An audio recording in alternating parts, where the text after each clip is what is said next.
শেষ হলো ঢাকা প্রিমিয়ার লিগের প্রথম পর্ব। শেষ রাউন্ডের জয়, পয়েন্ট টেবিলের ৩ নম্বরে উঠে এসেছে গাজী গ্রুপ ক্রিকেটার্স। এবারে রেলিগেশন লিগ খেলতে হচ্ছে ব্রাদার্স ইউনিয়নের। ব্যাট হাতে সর্বোচ্চ রান গাজীর অধিনায়ক এনামুল হক বিজয়ের। বল হাতে আবাহনীর রকিবুল এবং মোহামেডানের তাইজুল আছেন শীর্ষে। ১৬ এপ্রিল শুরু হবে সুপার লিগ। প্রাণ সসের মাখামাখি টেস্ট নুডলসকে করে তোলে আরো ইয়ামি, আরো জোস।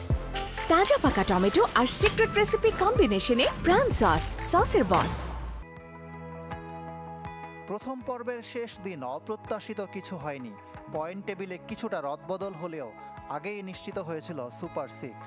শেষ রাউন্ডের জয়ে এক ধাপ এগিয়েছে গাজী গ্রুপ ক্রিকেটার্স ও অগ্রণী ব্যাংক ক্রিকেট ক্লাব। মিরপুরে অগ্রণী হারিয়েছে লেজেন্ডস অফ রূপগঞ্জকে। সাদমান অমিত ও ইমরান উজ্জামানের 50-তে ৩০৬ রান তোলে ইমরুল কায়েসের দল। ২১৭ রানের বেশি তুলতে পারেনি সৌম্য, আফিফ, আকবররা। জয় দিয়ে প্রথম পর্ব শেষ করল গাজী গ্রুপও। আবাহনী মোহামেডানের চেয়ে ২ পয়েন্ট পিছিয়ে এনামুল হক বিজয়ের দল।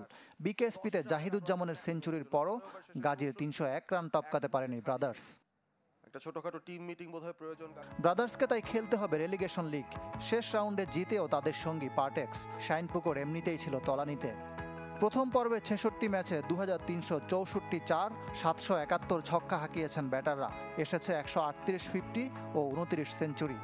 ঢাকা লিগের শ্রেষ্ঠত্বে বরাবরের মতো এনামুল হক বিজয়ের নাম। ৬৫৫ রান তুলেছেন গাজী গ্রুপ অধিনায়ক। সুপার লিগে না উঠায় ৬১৮ করে থামতে হলো প্রাইম ব্যাংকের নাইম শেখকে। পারভেজ ইমন ও নুরুল হাসানের ব্যাটেও ৫০০-র বেশি রান। এই ৪ ব্যাটারি করেছেন ২টি করে সেঞ্চুরি। বোলিংয়ে স্পিনারদের দাপট। লড়াইটাও শীর্ষ ২ দল আবাহনী মোহামেডানের মধ্যে।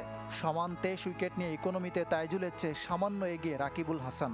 আবাহনীর আরেক স্পিনার মোসাদ্দেক সৈকতের শিকার ২০। সমান উইকেট নিয়ে প্রতিদ্বন্দ্বিতায় ২ পেসার শরীফুল ইসলাম ও আসাদুজ্জামান পায়েল। সুপার লিগে দলীয় শ্রেষ্ঠত্বের লড়াই যেমন হবে, ব্যক্তিগত পারফরম্যান্সের প্রতিদ্বন্দ্বিতাও জমে উঠবে। ইকরাম হোসাইন, চ্যানেল 24, ঢাকা।